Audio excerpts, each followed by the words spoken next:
Hi, and thanks for joining us today. Today's show will be about repairing a damaged wall.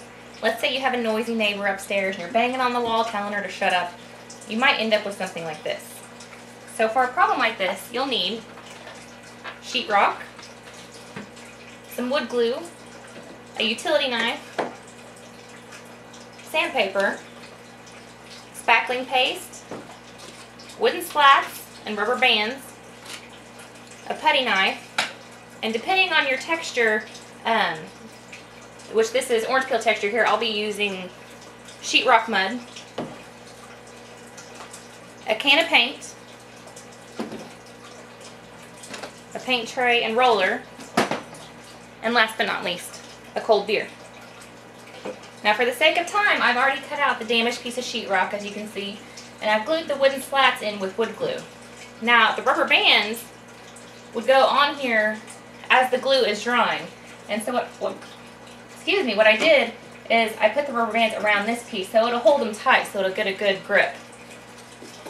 Now the next step of my project is going to be to cut the sheetrock for my hole here. And I'm going to cut it just a little bit smaller than the hole to leave a gap to put my spackling paste in, which will give it a better seal. Now I'm going to go outside and do that because I don't want to damage my countertops here, but stay tuned, we'll be right back. What's that? That's a swear jar. Every time someone swears, you put a quarter in it. Who gets the money? I don't know. We'll use it to buy something for the office, like a case of Bud Light or something. Fucking awesome.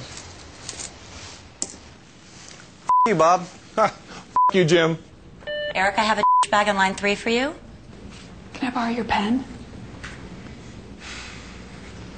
Can I borrow your f***ing pen? Will the owner of a white station wagon please go f*** yourself?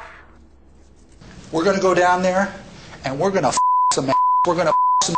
We're gonna s*** some. Poop. Doesn't count. Shut the up! I am so proud of you mother suckers. Here, here.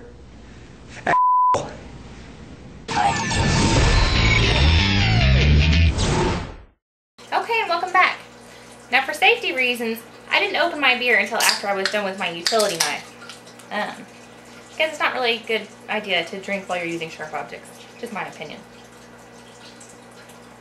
So, I've cut my piece of sheetrock. And just as a test, it looks like it fits pretty good. I've got a gap on all sides to fill with my spackling paste. So what I'm going to do is I'm going to use this wood glue and I'm just going to slather it on here.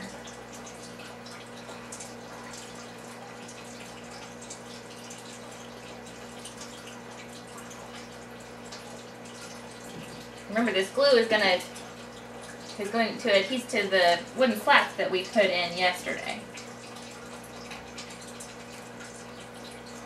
Now this glue says it sets in less than 30 minutes, but I'm going to let this dry overnight. I'm just going to hold this here for a second to make sure it gets a good grip. And that's all we can do today. So, tune in tomorrow for